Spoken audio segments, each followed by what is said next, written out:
Kolanda Makambo et qui n'a parlé du peuple. Ndeko Chilombo a sali rébellion contre le pays. Parce qu'il a sali rébellion contre la constitution.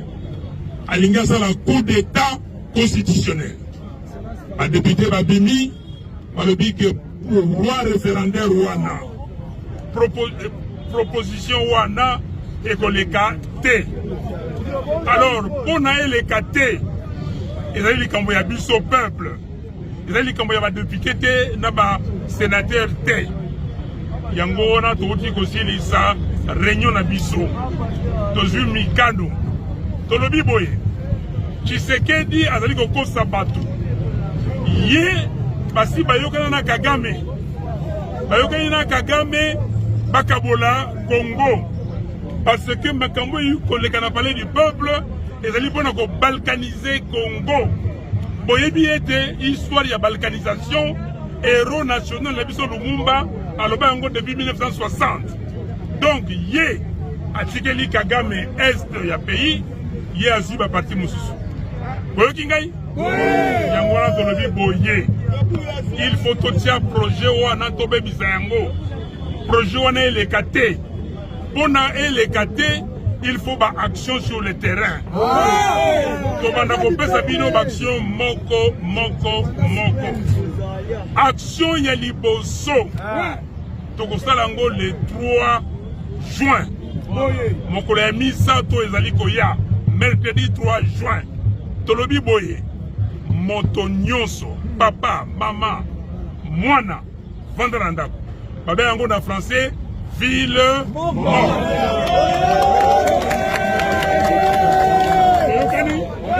Na français, ville morte, le mercredi 3 juin. Sikoyo musana biso nini, tokozonga kopanza yango na cité epai oyo tovandi. Toyokani? Soki makambo wana esili.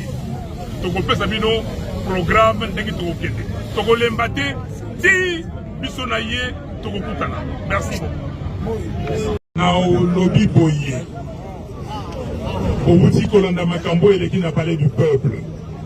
Ndeko Chilombo a sali rébellion contre le pays. Parce qu'il a sali rébellion contre la constitution. Alinga sa la coup d'état constitutionnel. La députée Babini va le dire que le roi référendaire Wana, proposition Wana et qu'on les T. Alors, pour n'a les T, ils ont dit qu'on y a bis au peuple. Ils ont dit qu'on y a député T, n'a pas sénateur T. Yango on a tout dit aussi les sa réunion na biso. Tozu Mikano. Tolobi boye.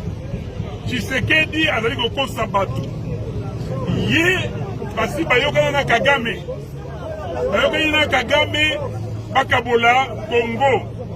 Parce que makambo yu koleka na parler du peuple ezali pona ko balkaniser Congo. Boyebi ete histoire ya balkanisation héros national la biso Lumumba aloba yango depuis 1960. Donc ye atikeli Kagame est ya pays ye azwi ba parti mususu. Boyoki ngai? Yango wana tolobi boye. Il faut totia projet wana tobe bisango. Projet wana eleka te. Pona eleka te, il faut ba action sur le terrain. Tobanda kopesa bino action moko. Action ya liboso. Tokosala ngo le 3 juin. Mokolo ya misa to ezali koya mercredi 3 juin. Tolobi boye. Moto nyonso, papa, mama, mwana, vendra ndako. Babe yango na français, ville morte.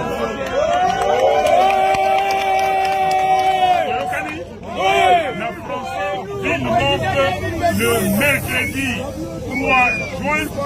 Sikoyo musana biso nini, tokozonga kopanza yango na cité epai oyo tovandi. Toyokani?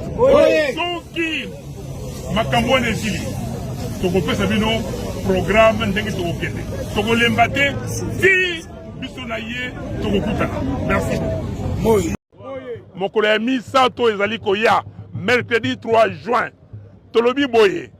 Moto nyonso, papa, mama, mwana vanda na ndako. Babe yango na français ville morte. Toyokani na français ville morte le mercredi 3 juin. Sikoyo musana biso nini tokozonga kopanza yango na cité et pas yo tovandi.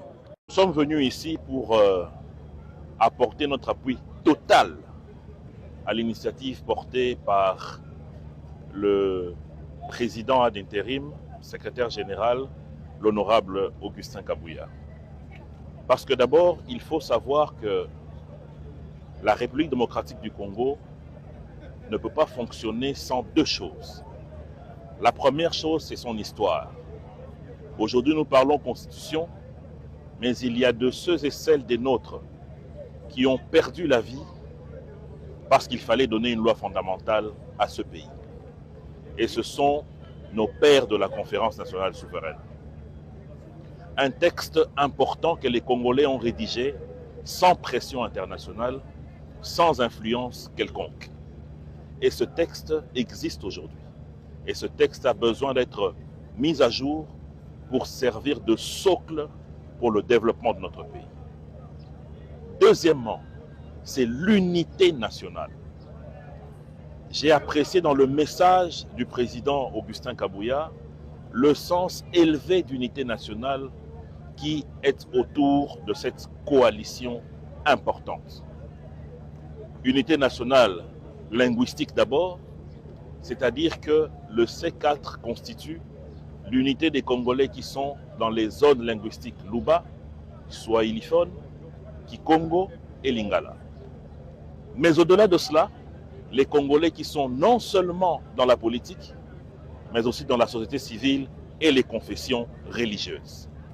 Cette unité-là va permettre à ce que demain, nous puissions donner aux Congolais un héritage constitutionnel qu'il faut, qui ne sera pas un document des partis, mais qui sera un document des peuples congolais. Et j'ai retenu avec beaucoup de joie l'idée sortie de la bouche du président Augustin Kabouya par rapport au mode opératoire, c'est-à-dire de toucher les Congolais sur les 145 territoires et dans les chefs-lieux de toutes nos provinces. Nous sommes derrière cette idée, nous allons la soutenir et nous allons y participer. Par amour du Congo, par soutien au chef de l'État, mais aussi pour l'avenir de nos enfants. Avant de venir ici, j'ai eu un entretien particulier avec l'autorité morale de la CCU, qui lui aussi, l'honorable Lambert Mende, soutient à 100% cette initiative, comme nous qui représentons ici la plateforme, nous soutenons également.